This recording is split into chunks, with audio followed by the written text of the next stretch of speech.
Goku versus Saitama. One of the most heavily debated topics of all time is the matchup between the man with the power of a god versus the mortal with the form the gods cannot reach. I don't even know why this is a Both of these debate, characters are regarded as the pinnacle of strength. But what would happen if an unstoppable force clashes with an immovable object? Who would win?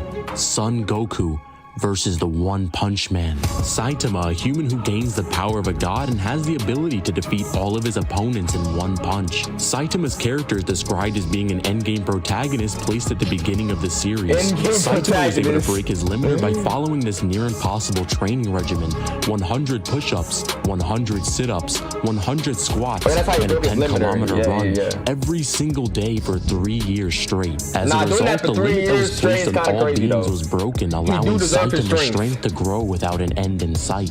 With this power in his hands, Saitama cannot lose. But among the stars is another being who's become bored fighting weak opponents and wants a challenge. Boros, an alien from space known as the Dominator of the universe, has his targets locked on Earth, coming for one man.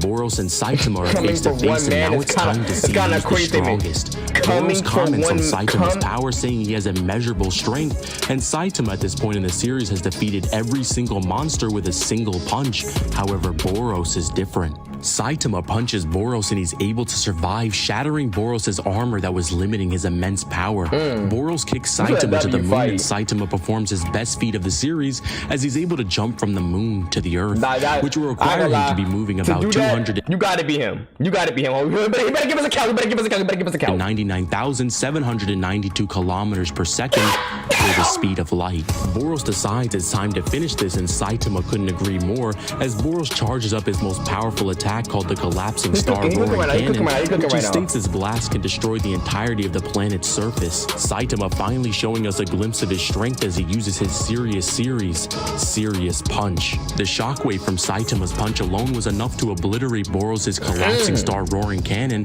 and even split the Earth's atmosphere. Boros states that Saitama was still holding back, and now Saitama is once again alone in the universe as the strongest in existence. Saitama ends up fighting against Garo, a human whose goal is to become a monster himself, and his passion to achieve this goal literally allows him to do it, falling to the darkness of his desires and becomes Monster Garo. Fight with Platinum Sperm is able to fight so fast. Platinum Sperm? Why is that? Platinum Sperm? That their movements are happening within fractions of a second, with their speed being calculated to 200 times faster than light. Garo is able to arrive in the presence of God, the creator of all things and the controller of all of time and space. God offers him some of his power, and all Garo has to do is take his hand. Garo declines and slaps his hand out of the way, but even that slight touch between God and monster produces something terrifying. When Garo arrives back down on Earth, he's not a monster anymore. He's a god. Garo defeats all of the heroes, and Saitama arrives on the battlefield just in time to see Garo punch a hole through Genos' core. Now we finally see why Saitama holds back. Holding his friend's core in his hand, the only thing Saitama can think about now is Serious Punch. Saitama attacks Garo with his most powerful punch, and if it lands, Garo will be erased from existence. Garo decides the only way to match Saitama's power is to match Saitama's power. Garo copies Saitama's strength and match that nigga's power. It's to match his power. Winds up his own Serious Punch, with Blast sensing the energy they're about to release and states that they're going to destroy the planet. When their clash connects in space, it launches Garo and Saitama into deep space, landing them on one of Jupiter's moons. But in the opposite direction, they left a hole in space. This punch was labeled Serious Punch Squared, and seeing as they were able to destroy all the stars within this radius, and using inverse square law, we can see that this punch generated multi-galaxy levels of power. Saitama is now using his full power and begins throwing Garo around the moon. We get a look at how Saitama's strength actually works, as it's shown on a graph in comparison to Garo. We see that Saitama has finite jumps, however, there's no end. The manga confirms its exponential growth, meaning he continuously gets stronger without limit, rather than literal infinite mass punches. Exponentially fast that Garo can't copy his strength, and Saitama catches one of Garo's punches, and what happens next? Well, Saitama sneezes, and the force of his sneeze is powerful enough to destroy Jupiter. Garo kicks Saitama to the sun and tries to escape to Earth, but Saitama uses a serious fart and moves massively faster than light and is able to catch up to Garo. Yes, Garo teaches Saitama a technique that allows him to travel back in time, saying that if anyone can master the power of God without taking his hand, it's you. Saitama is launched backwards in time, the reversal of causality, and performs a feat that not even the One Punch Man can do, ending a fight in 0 punches. Saitama would scale to multi-galaxy with massively faster than light speeds. But how does this compare to the hope of the universe? Okay, so with his scaling, you know what I'm saying? His scaling, I think it's pretty straight right now. His scaling is pretty straight, except for kind of multiple times faster than light. You feel me? I would put him 1 step below that. Goku, a Saiyan from Earth whose goal is to become the strongest mortal in the multiverse. Even before the divine events of Dragon Ball Super, Goku's strength was ridiculous, as he was able to surpass characters like the Emperor of the Universe Frieza, who while holding back the force of his blast still had enough power to destroy Namek, with the explosion being so powerful that it was seen outside of the galaxy, which grants him multi-solar system levels of power, and even has multiple statements and guides that say Frieza could destroy the entire universe in his second form alone,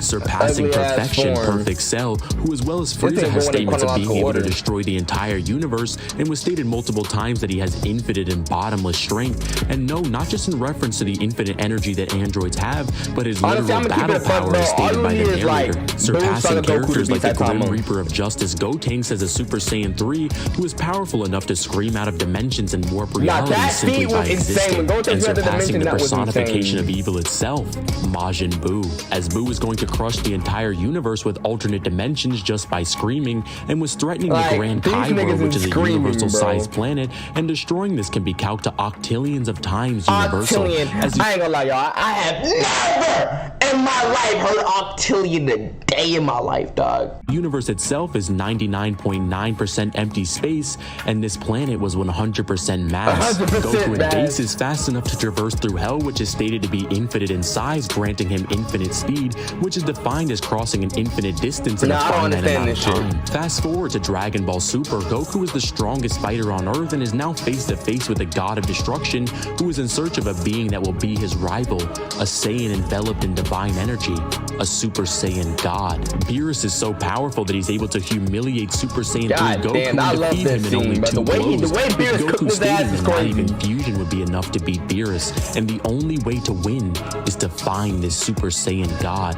Shenron tells Goku that the original Super Saiyan God required a ritual for him to obtain his power. 5 pure-hearted Saiyans must infuse their light into a 6th, putting all of their trust into the hope of the universe. Goku is enveloped in a blue light, and what comes out is a Saiyan who has reached divinity, Super Saiyan God. Goku and Beerus have their battle of the gods, and their fight goes higher and higher as Goku is learning to control this new pool of energy. Goku and Beerus clash, and the shockwaves from their punches are going to destroy everything, not just the living universe, but the entirety of Universe 7, with Universe 7 consisting of 7 different space-times that house their own realms, with the afterlife in particular being stated in the Dragon Ball Daizenshu 4 World Guide to be a transcendental realm that goes beyond the living universe, and is stated in the Dragon Ball Super Exciting Guide to be beyond the concepts of space. Okay, how do y'all find this? How do y'all find these scans? Like, there's no way y'all actually read this. Like, how do y'all go this deep inside of Dragon Ball to find? How do they find this? How do they find this?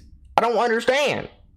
Space and time multiple times. This is consistent as the June 2013 V-Jump issue states that Goku and Beerus' battle was super dimensional, with the kanji being Chojigen, which literally translates to being above higher dimensions. Goku loses his god form, but the power isn't lost and instead infuses itself into Goku's being, meaning Goku has this universe-crushing power in his base form and is able to stack Super Saiyan 1, 2, 3, and even God on top of this, with Super Saiyan being 50 times stronger than his base form, Super Saiyan 2 being 100 times stronger, Super Saiyan 3 being 400 times stronger, and Super Saiyan God being millions of times stronger than base form Goku. Goku, after his training with Whis, is able to access a new form, which is the mix of the fiery red aura of a god and the blinding light of a Super Saiyan that produces a new color, Super Saiyan Blue. Blue would be 50 times stronger than Super Saiyan God, and he's able to stack Kaioken on top of this, as he shows in his fight with Hit, who has an ability to time skip into the future, but Goku is able to snatch him out of the future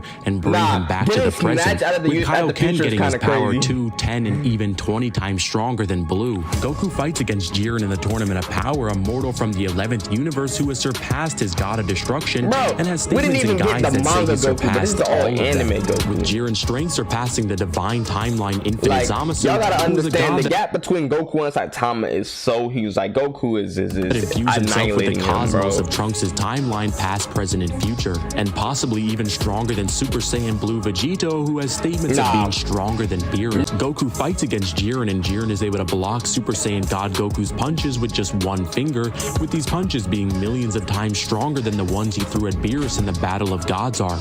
Jiren is able to You reacted? Yes. casually defeat Kaioken times 20 Blue Goku and forces him to use his trump card, the Universe 7 Spirit Bomb. But it's still not enough. Even with Goku pushing with Kaioken times 20 Blue, Jiren is able to push it back with just a glare, and Goku falls into his own attack.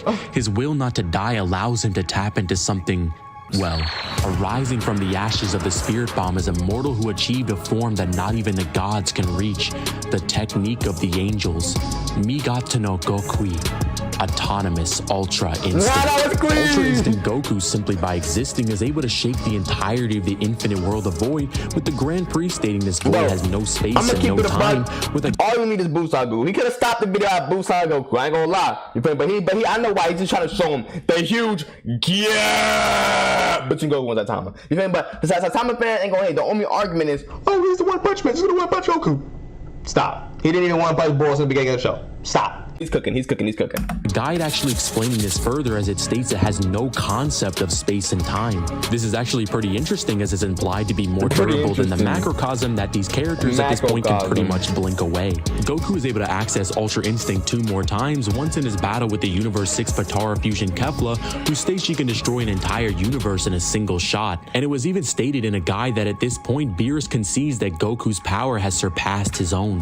Goku awakens Ultra Instinct for the last time and fights against Jiren, with Goku being so strong at this point in the tournament that his Kaioken times 20 Blue scales above God of Destruction Toppo, who with a single destruction blast was able to warp the reality of the entire void. As Goku fights, his Ultra Instinct is progressing, getting sharper, hitting harder, dodging swifter, and it's progressing so much to the point that Goku even closes his eyes, so that the only thing he feels is instinct. Jiren decides that this is it and fires his most powerful attack, saying it's over, but that's when Goku awakens something even more terrifying, making all of the gods stand up in admiration. The standing up is kind of crazy. That nigga stood up.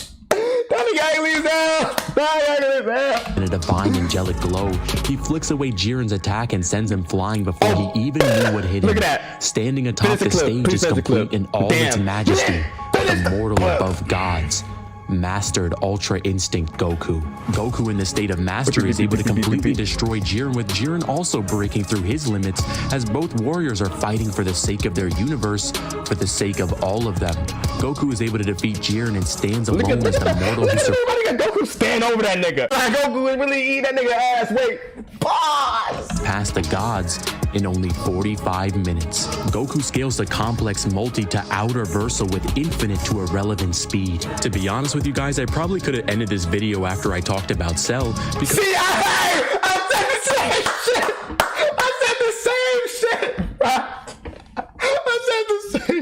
because this fight isn't close at all. It's not, the bruh. fact that this is still a Goku is going to be the One Punch Man in that fight, y'all. I'm telling you, bruh. debate is crazy to me, with most arguments for Saitama winning is that he can grab hyperspace gates, which would grant him 5th dimensional strength. However, that's just not the case, as the official translation translates to subspace, which is like a pocket dimension, and realistically grabbing this scales nowhere, as he's grabbing the gate and not the literal space itself. This is known as non-physical interaction, and even if he was 5th dimensional, it still wouldn't matter. Another argument is that Saitama has a measurable speed because he was able to reverse causality, which, no. This zero punch punch move is a technique that was taught by Garo that allows him to time travel, and Saitama confirms this himself by saying that Garo's martial arts are amazing while going back in time, and to put the nail in the head, he completely forgot how to use the technique when he merged with his past self. And probably the most popular of them all is that Saitama has infinite strength, which the manga actually disproves, as Saitama states himself that he's using his full power,